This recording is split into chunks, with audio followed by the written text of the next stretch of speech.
Welcome to The Sins of Scientology, a true crime podcast. In this episode, we delve into the shadowy world of a man at the helm of one of the most controversial and secretive organizations in the world. How did a boy from Pennsylvania, once plagued by illness, rise to wield immense power within a global empire? What dark secrets are hidden behind closed doors, where allegations of abuse, forced abortions, and high-profile defections cast long shadows? And what really happened to the leader's wife who mysteriously vanished from a public view? Join us as we uncover the tale of ruthless ambition, control, and a relentless quest for power. Each revelation will leave you questioning the true nature of this secretive organization and the elusive leader. Stay with us as we unravel the sins at the core of Scientology, a story more shocking and disturbing than you could ever imagine.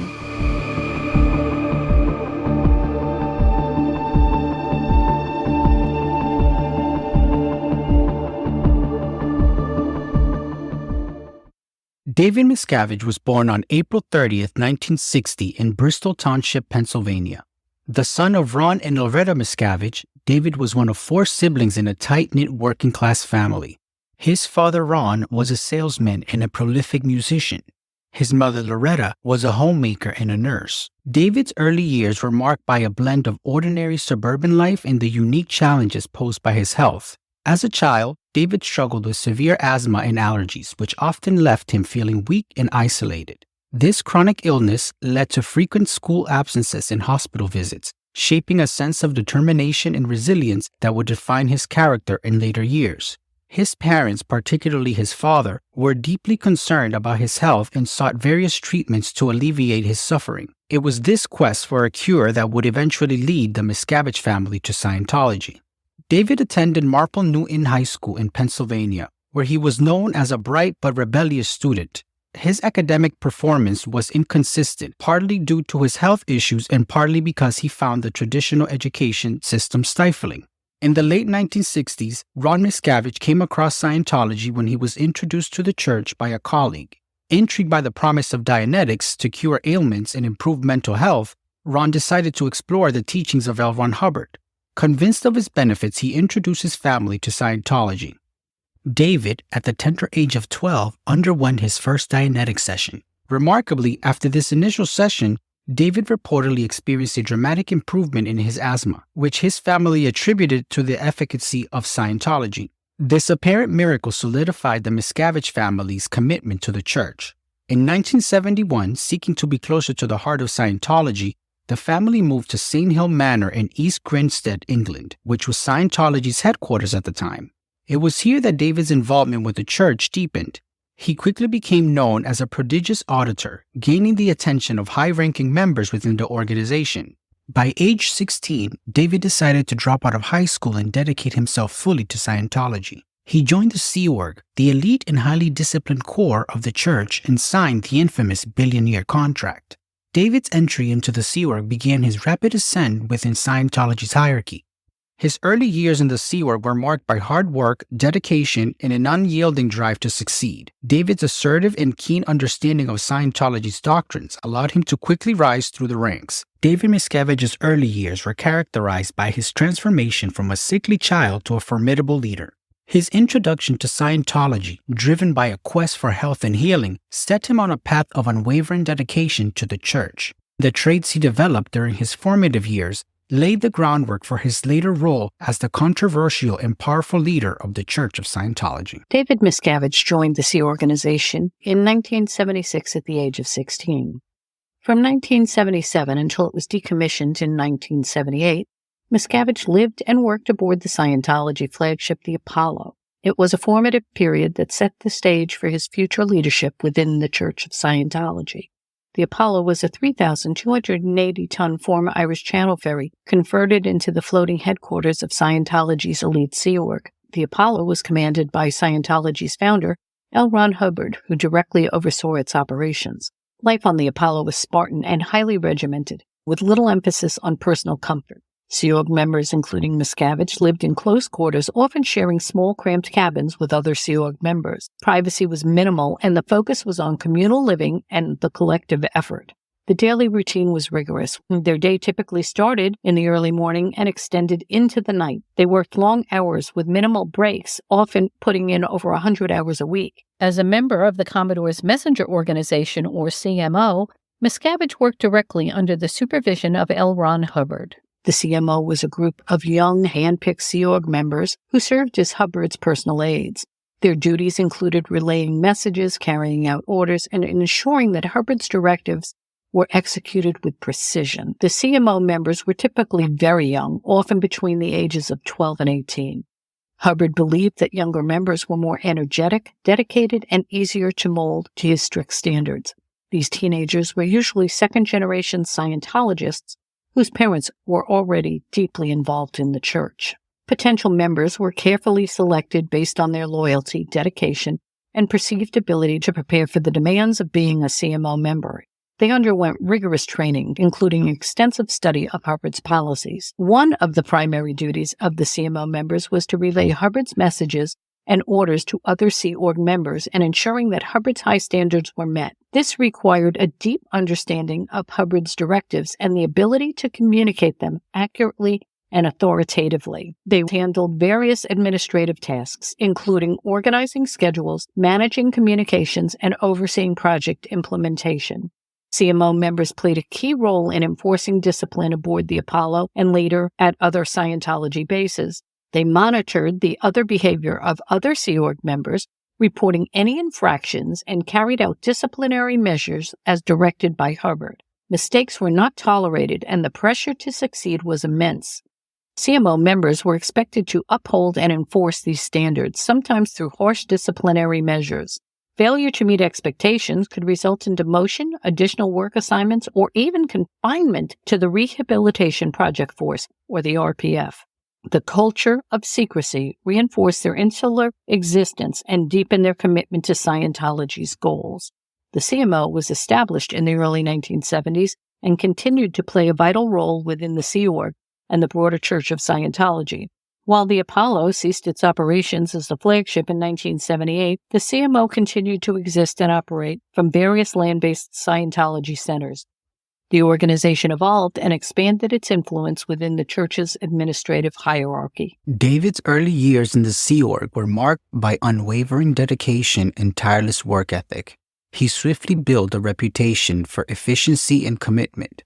His assertive nature and deep comprehension of Scientology's principles, along with his close proximity to Hubbard, provided him with unparalleled opportunities. His responsibilities grew, and he was crucial in managing Hubbard's communication and overseeing critical projects.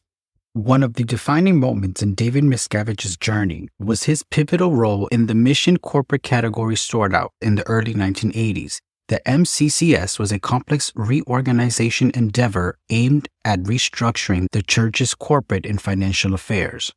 This initiative was of paramount importance in consolidating control over the various entities of Scientology and safeguarding its organization from legal challenges. David's role in the MCCS demonstrated his strategic acumen and willingness to make tough decisions. He successfully navigated the intricate legal and organizational challenges, earning him significant influence and control within the church. This period also marked the beginning of the more assertive and at times a ruthless leadership style. David Miscavige's rise within Scientology was not without its share of controversy.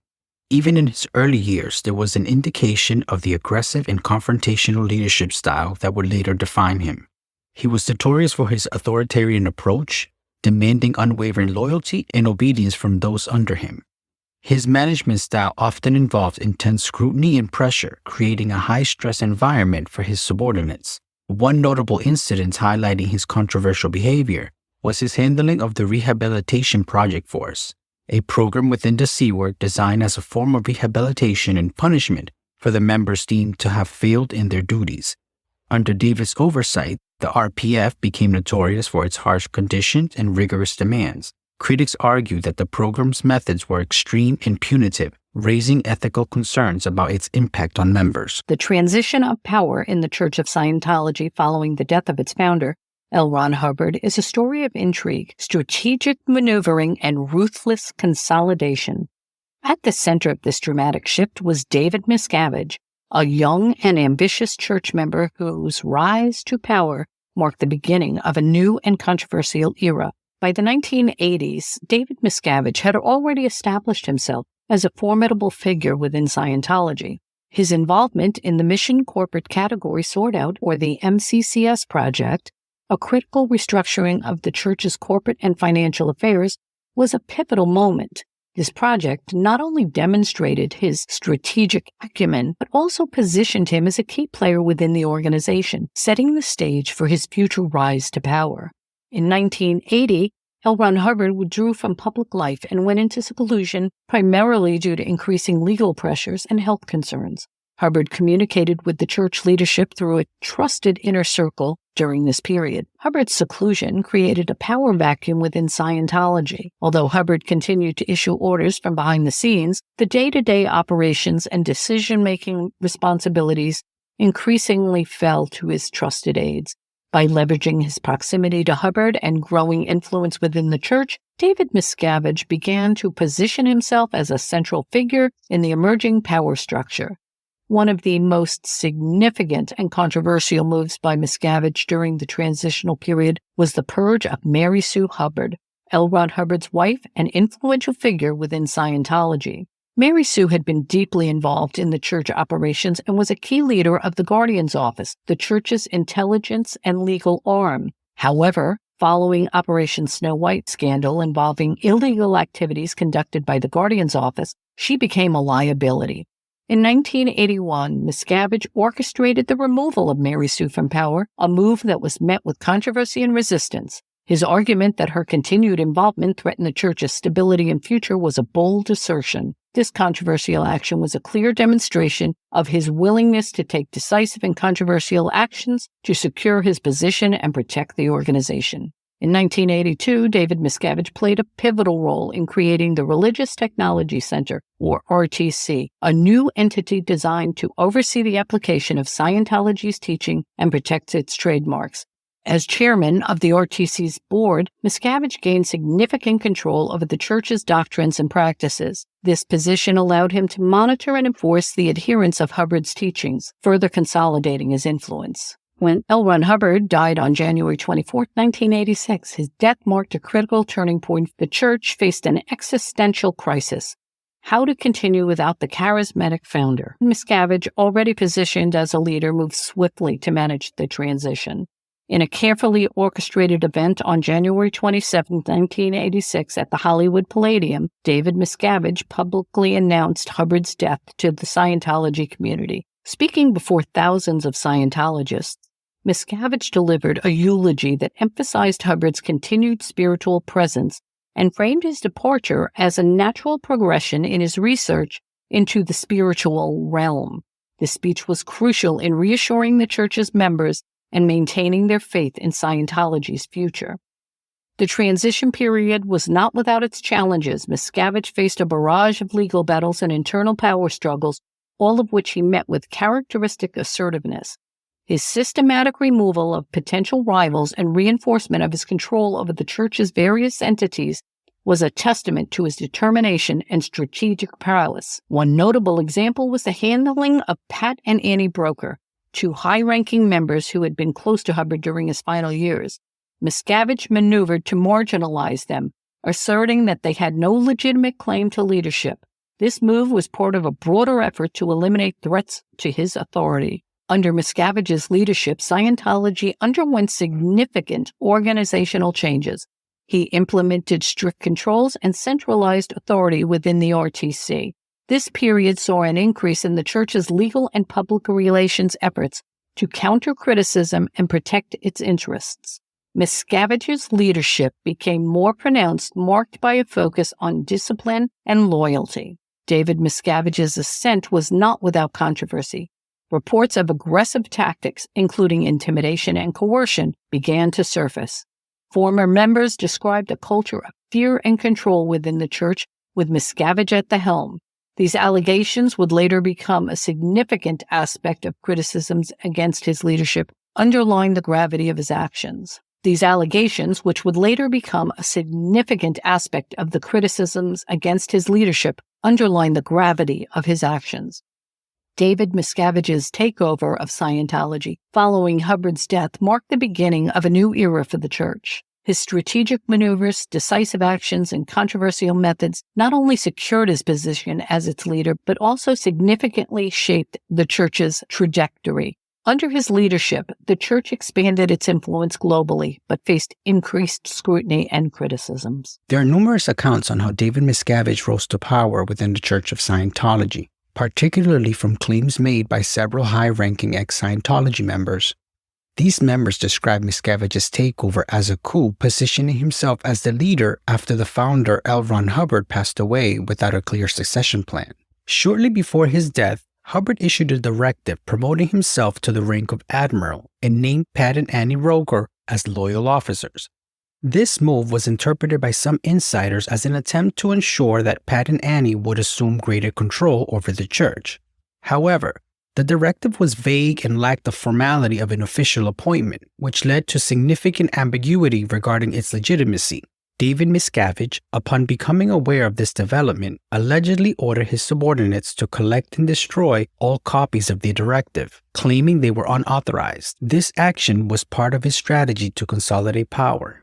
During Hubbard's final years, he lived in seclusion, reportedly working on the upper OT level courses. Pat and Annie, who were with Hubbard during this period, claimed to possess his last writings. Pat leveraged these supposed documents to maintain his position at the helm of Scientology Inc., threatening to withhold them unless he remained in control. Miscavige responded by conducting several aggressive searches of Pat's storage facilities in an attempt to recover these documents, but these efforts yielded no results. Ultimately, when it became apparent that the documents might not exist, Miscavige allegedly negotiated a financial settlement with Pat to facilitate his quiet exit from the organization. David Miscavige's reign has been marked by a series of strict and controversial measures to ensure absolute dedication and loyalty from its followers.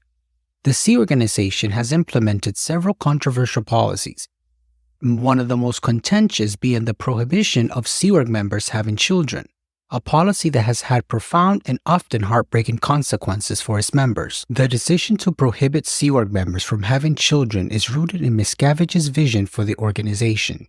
He believes that the presence of children would be a distraction and a hindrance to the organization's primary mission, the expansion and preservation of Scientology. seaorg members are required to sign a billion-year contract, symbolizing their eternal commitment to the church.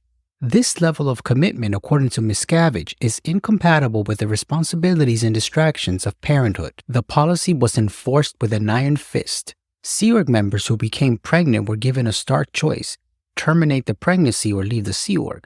This ultimatum has led to numerous forced abortions, a practice that has been condemned by former members and human rights organizations alike. There are countless stories of members' lives forever altered by this policy. One former member recounts her harrowing experience with the seaorg.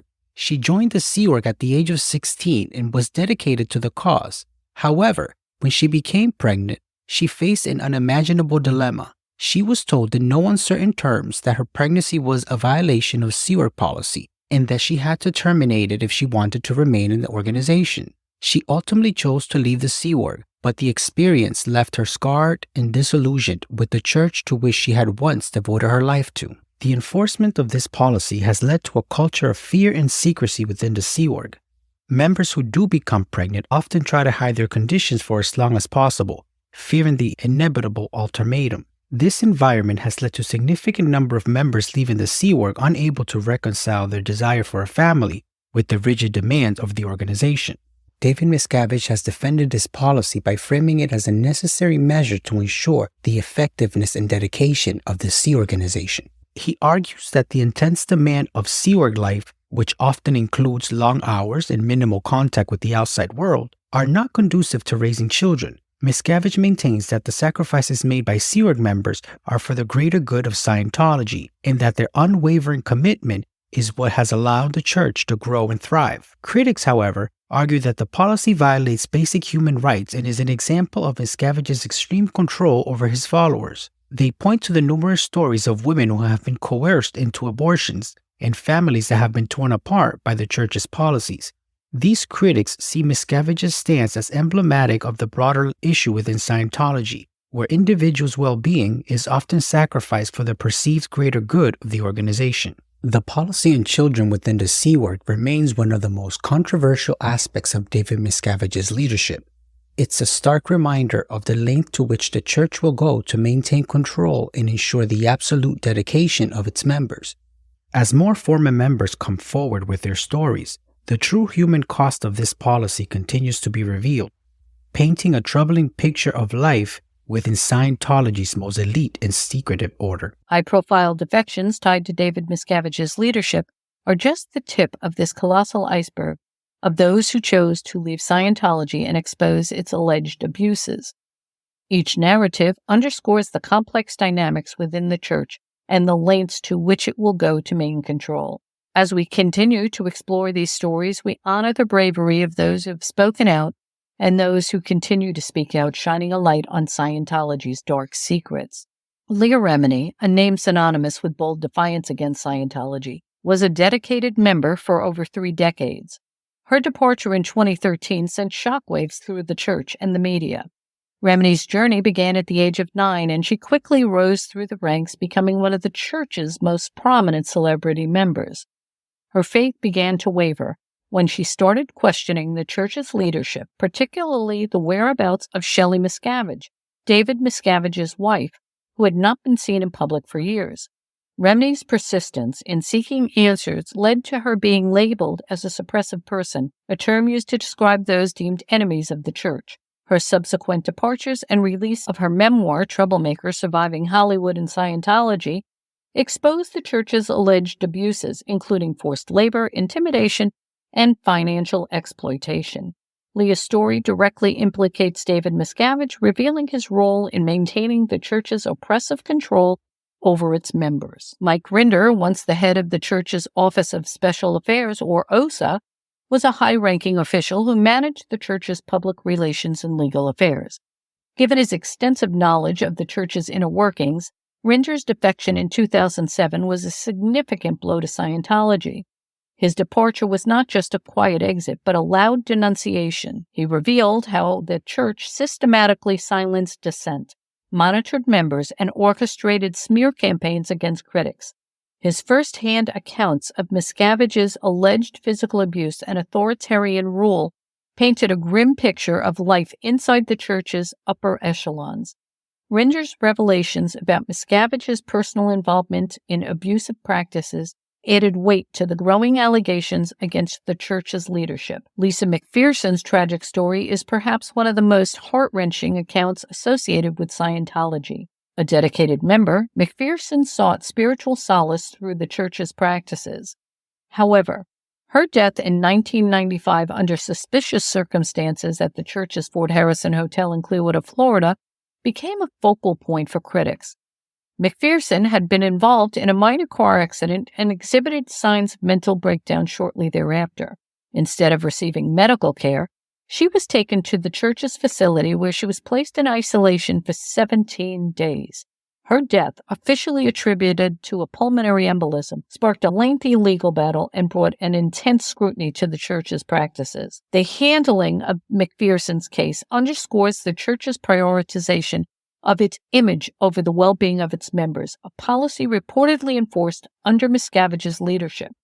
Her death and the subsequent cover-up efforts highlight the dangerous consequences of the church's insular and authoritarian practices. Academy Award-winning director Paul Haggis left Scientology in 2009 after 35 years of membership. His public resignation letter, addressed to the then outspoken Tommy Davis, criticized the church's stance on same-sex marriage and its treatment of former members who have spoken out. Haggis's departure was notable not just for his celebrity status, but for the eloquence and clarity of his objections.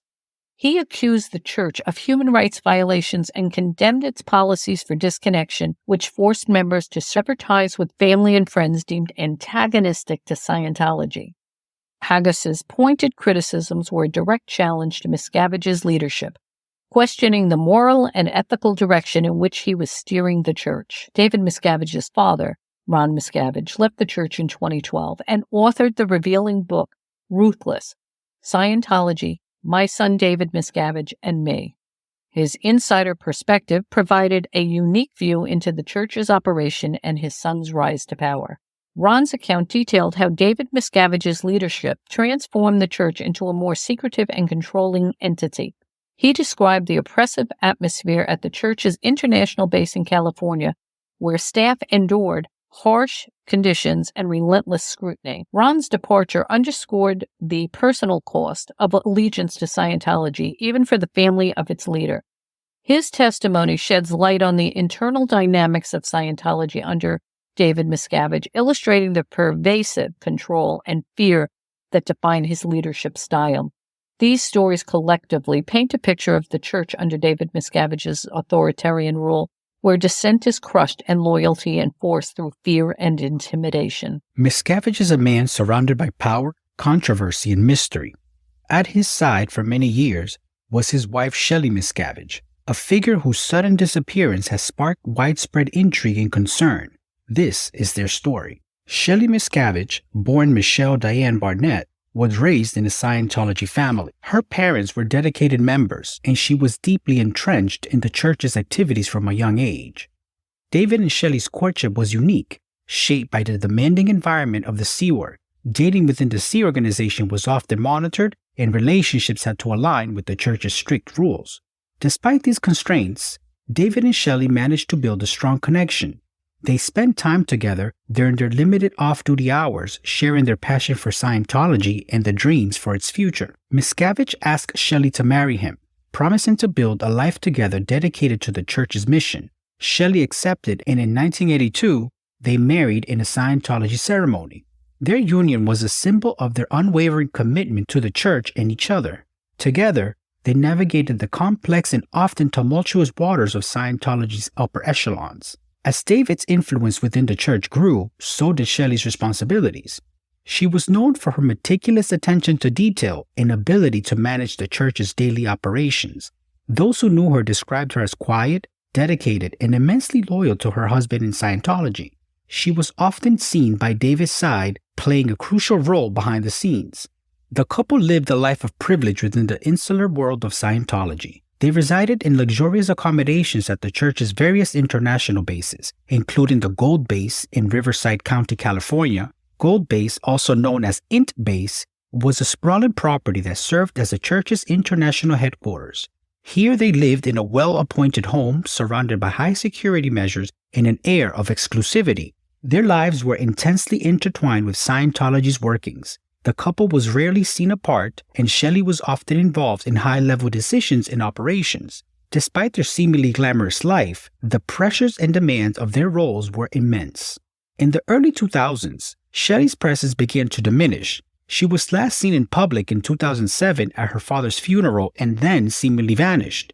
Speculations about her whereabouts grew as former Scientologists and critics raised concerns about her safety and well-being. Actress Leah Remini filed the missing persons report with the Los Angeles Police Department in 2013. The LAPD reportedly conducted a welfare check and stated that Shelly was fine. No further details were provided. This brief and opaque response did little to quell the rumors and concerns. Former high-ranking Scientologists have suggested various theories about Shelly's disappearance. Some believe she was sent to a secretive church facility, possibly the Church of Spiritual Technology's remote base in California's San Bernardino Mountains. Others speculate she may be under some form of house arrest or intensive supervision due to internal disputes or power struggles within the church. Despite the church's claims that Shelly is living a private life devoted to her religious work, lack of public appearances and credible information has fueled ongoing suspicions and concern. The story of David and Shelly Miscavige is one of power, devotion, and mystery. While David continues to lead Scientology with an iron fist, Shelly's fate remains one of the church's most closely guarded secrets. Her disappearance from the public eye has cast a long shadow over Scientology, raising questions about the treatment of its members and the lengths to which the leadership will go to maintain control. As years pass, the demand for answers grows louder. Shelly Miscavige's story is a poignant reminder of the hidden lives and untold stories within the enigmatic world of Scientology. In this world, loyalty and secrecy often intersect in unsettling ways. As the ecclesiastical leader of the Church of Scientology, Miscavige has been a controversial figure since assuming his role following the death of LRonHubbard. While he is credited with expanding the church and establishing its global presence, his tenure has been marred by numerous legal battles and allegations of abuse. Let's take a look at some of Miscavige's most significant legal challenges and how he and the Church of Scientology have responded to these allegations. In the late 1980s and early 1990s, the church faced a series of lawsuits from former members who alleged abuse, harassment, and fraudulent practices. One of the most notable cases was that of Lawrence Wollersheim, a former Scientologist who sued the church for mental distress and financial ruin. In 1986, a jury awarded Wollersheim $30 million, later reduced to $2.5 million, after finding that the church's practices had indeed caused him severe emotional distress. During this period, Miscavige implemented aggressive legal strategies to defend the church. These included hiring private investigators to scrutinize plaintiffs and their attorneys and filing countersuits. The church's legal tactics often aimed to overwhelm opponents with paperwork and legal fees, a practice critics dubbed the dead agent tactic, intended to discredit and intimidate. One of the most infamous cases involving David Miscavige was the death of Lisa McPherson in 1995. Her death led to a wrongful death lawsuit filed by her family and criminal charges against the church for abuse and neglect. The McPherson case drew widespread media attention and highlighted the church's secretive practices. Miscavige was implicated in overseeing the handling of McPherson's treatment and the subsequent cover-up. The church ultimately settled the wrongful death lawsuit in 2004 for an undisclosed amount, and the criminal charges were dropped in 2000 after the state concluded they could not prove its case beyond a reasonable doubt. Over the years, numerous former Scientologists have accused Miscavige of leading a campaign of harassment and intimidation against defectors and critics. These allegations include surveillance, defamation, and orchestrating smear campaigns.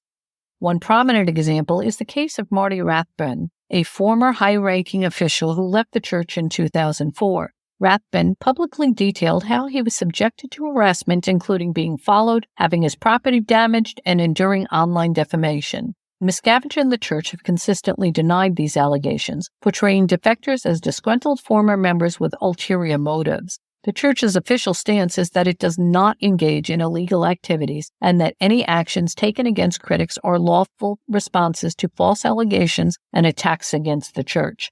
In recent years, Miscavige has continued to face legal challenges. One significant ongoing case involves former Scientologist Valerie Haney, who filed a lawsuit in 2019 alleging kidnapping, stalking, and human trafficking. Haney claims she was held against her will at the church's Gold Base in California and subjected to intense surveillance after her escape.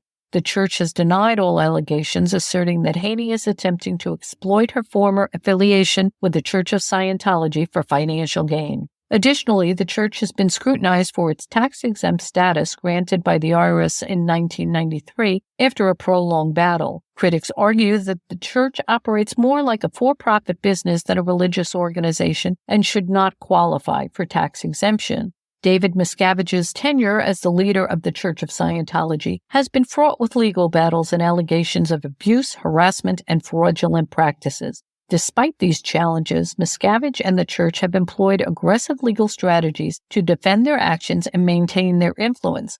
While some cases have resulted in settlements or dropped charges, the controversy surrounding Miscavige and the church persists, continuing to fuel public debate and legal scrutiny. As new allegations emerge, the complex and contentious history of Miscavige's leadership remains a focal point of critics and former members seeking accountability. As the church's leader, Miscavige has long been a figure of intrigue and controversy, and his public perception has shifted drastically over the years.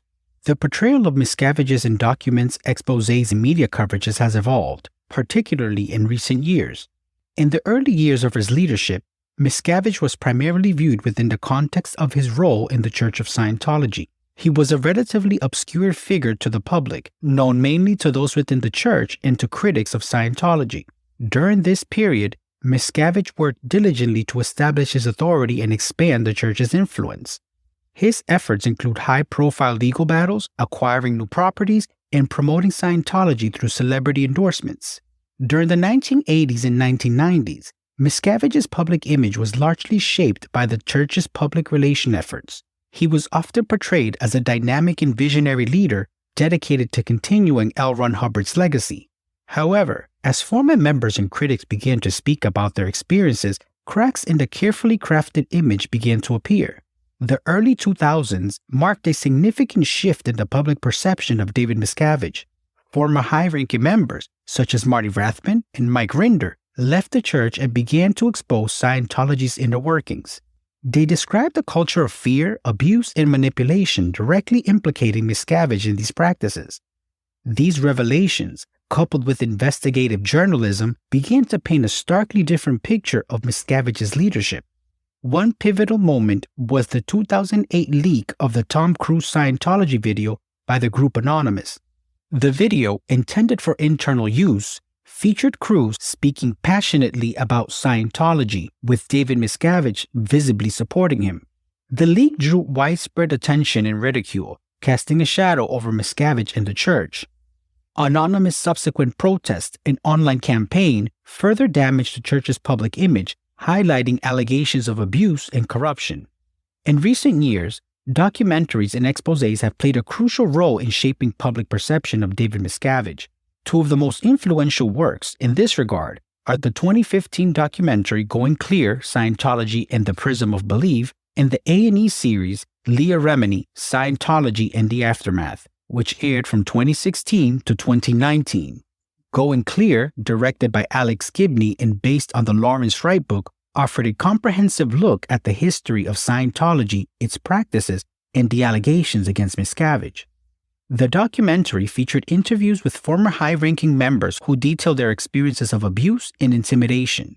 The film was critically acclaimed and reached a broad audience, significantly impacting public perception of Miscavige in the church. Actress Leah Remini further brought these issues to highlight with her series Scientology in the Aftermath. The series provided a platform for former members to share their stories of abuse, harassment, and disconnection from family members. Remini's high profile in the series' emotional narratives resonated with viewers, amplifying the negative portrayal of Miscavige in the church. Today, David Miscavige is widely viewed as a controversial and polarizing figure. The numerous allegations of abuse, harassment, and unethical practices have overshadowed his accomplishments within the church.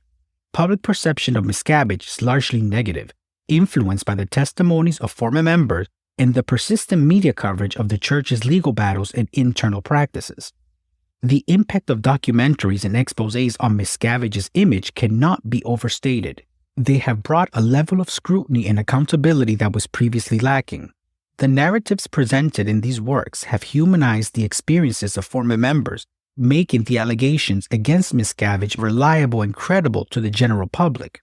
Despite the church's efforts to counteract these portrayals through lawsuits, public statements, and promotional campaigns, the damage to Miscavige's reputation has been significant and perhaps unrepairable. The church's aggressive responses to critics and defectors have often backfired, reinforcing the negative image portrayed in the media. Perhaps these successful tactics of yesteryears no longer work. The evolution of public perception of David Miscavige from a relatively obscure religious leader to a highly controversial figure has been significantly influenced by the documentaries and media coverage. While early portrayals focused on his role in expanding the Church of Scientology, recent years have seen a drastic shift towards highlighting allegations of abuse, harassment, and manipulation.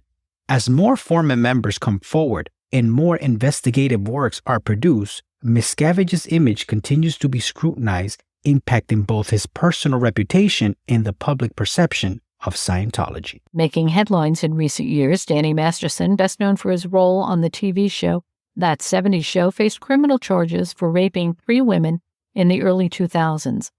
Masterson, a Scientologist, denied all charges, pleading not guilty. His trial drew significant attention not only due to his celebrity status, but also because of the Church of Scientology's alleged involvement in covering up the incidents and intimidating the victims. During the trial, the victims, who were also members of the Church of Scientology at the time of the alleged assaults, testified that they were discouraged from reporting Masterson to the police. They claimed that church officials warned them that they would be labeled suppressive persons and be excommunicated if they went public with their allegations. The plaintiffs also alleged that they faced harassment and intimidation from the church after leaving Scientology and cooperating with law enforcement. David Miscavige, as the leader of Scientology, was indirectly implicated through these allegations. The plaintiffs and critics have suggested that the culture of secrecy and retaliation within Scientology, as described in the trial, is a direct result of Miscavige's leadership. Although Miscavige was not charged or directly involved in the legal proceedings, his management of the church and its policies were scrutinized throughout the trial. The Church of Scientology has consistently denied any wrongdoing in connection with the Masterson case. In official statements, the church has claimed that the allegations are false and that they do not discourage members from reporting crimes to authorities. They have framed the testimonies against them as attempts to exploit the church's high profile and financial resources. The trial has further damaged the public image of both Danny Masterson and the Church of Scientology. The graphic testimonies of allegations and systematic harassment and intimidation have painted a grim picture of the church's internal practices. This case added to the growing body of evidence and allegations from former members, contributing to a broader critical narrative about the church under Miscavige's leadership. Danny Masterson was sentenced to 30 years to life in prison in September 2023 after a jury found him guilty of 2 counts of forcible rape. In the next episode of Sins of Scientology, we delve deep into the shadowy operations that turned Clearwater, Florida into the enigmatic stronghold of Scientology. Uncover how this elusive organization stealthily acquired properties under a web of front names, gradually turning the city into their secret global headquarters known as the Flag Land Base. We'll expose the strategic maneuvers, the hidden agendas, and the profound impact on the community. Join us as we peel back the layers of deception and reveal the chilling truth behind Clearwater's transformation. Stay with us as we continue to expose these stories and more, offering a critical look at one of the most controversial organizations of our time. Make sure to subscribe and join us on the next episode as we continue to expose the sins of Scientology. Until then, keep questioning, keep seeking, and may your journey be as rich and enlightening as the stories you encounter.